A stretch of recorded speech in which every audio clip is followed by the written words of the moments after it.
plášti a smiešne modro vyzerá. Tak ho každý prezýva Profesor Indigo. A čo všetko v hlave má, ako opísané má, tak ho každý prezýva Profesor Indigo. Profesor Indigo, Indigo, Indigo. Poslal som ti lístok a preletel cez triedu až zbadal to a zbalil ho Profesor Indigo. Teraz číta lístok a tvár z toho vedu má. Takto z našej lásky nám kúsok ukradol, kúsok ukradol, ukradol, ukradol. Profesor Indigo nepochopí, žije si zavretý do definícií.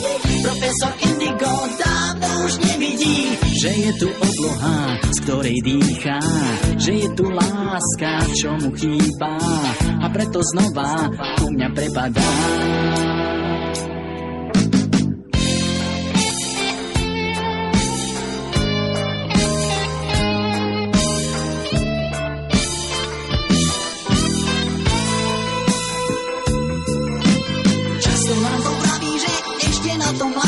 Láske horia krídla a spadne z oblakov, že treba byť praktický, myslieť automaticky, utopený v poučkách. Profesor Indigo, Profesor Indigo, Indigo, Indigo. Profesor Indigo, na čo byť zložitý?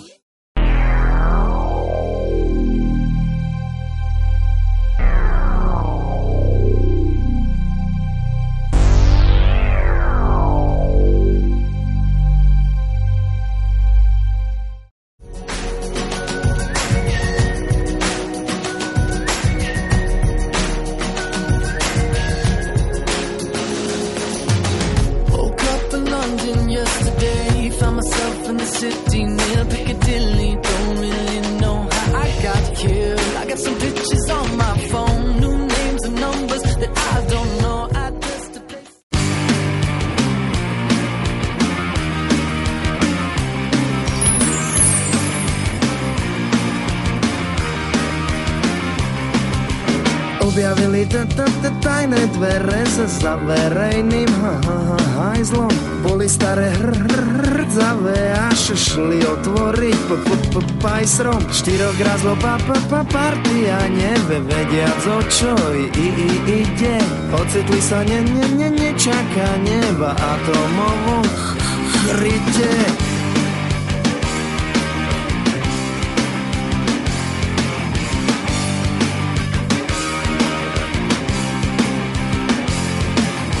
Zostane to medzi nami, prisahajte všetci. Fešák ide zohnať baby a ja tie ďalšie veci. Je tu síce špina, bordel, menší ako vonku. Spievajúci doktor vám všetkým pichne tetanovku. Nezvykli si prase žite na spoločný podnájom.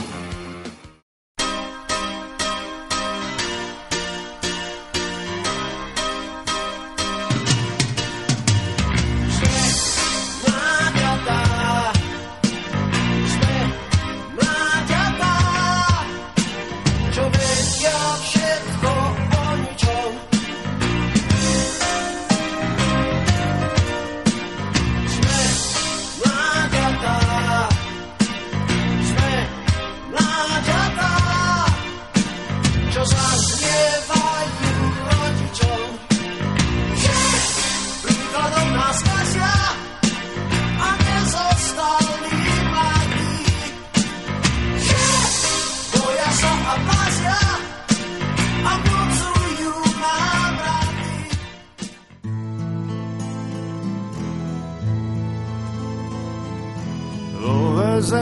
Väzni žijú, čakajú na amnestiu a ja čakám na slobode, kedy bude slušnosť v móde. Čakám ako na deň súdny, kedy budú ľudia ľuďmi. Korupcie, škandály, kam sme sa to dostali. Drogy, zbrané, mafie, kto je sviňa, prežije. bomby v autách na školách. Neistotu strieda strach, znásilnenia, prepady za pekných letných dní.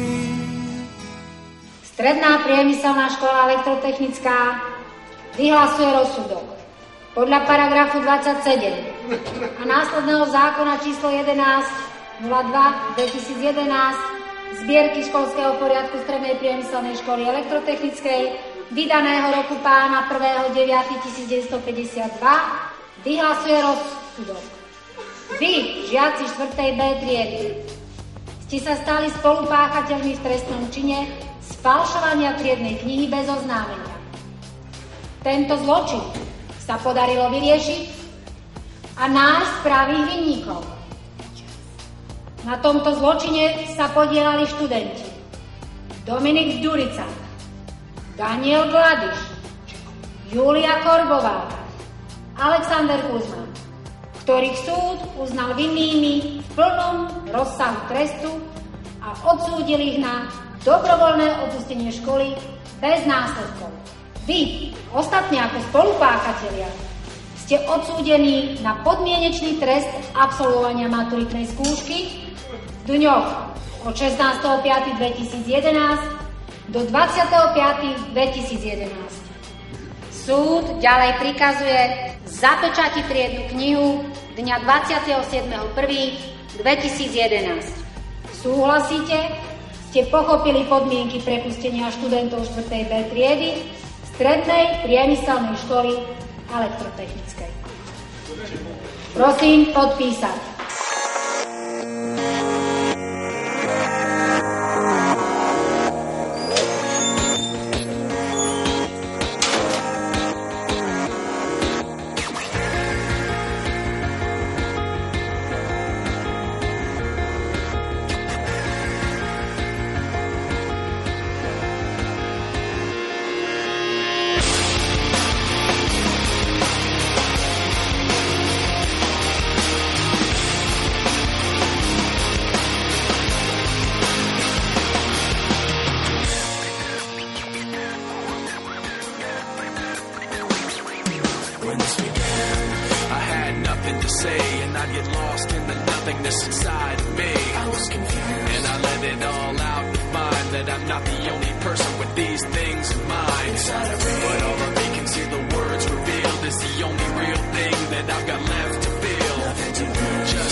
Vážená pani profesorka, v mene celej 4. B triedy by som vás rád srdečne pozval na našu školú slavnosť, ktorá sa uskutoční 11.2. v hoteli Šariš a reštaurácia Soraya.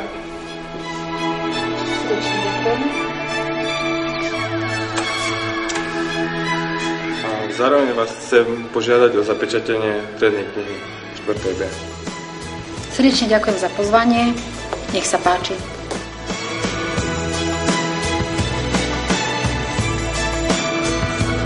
It's a bittersweet symphony.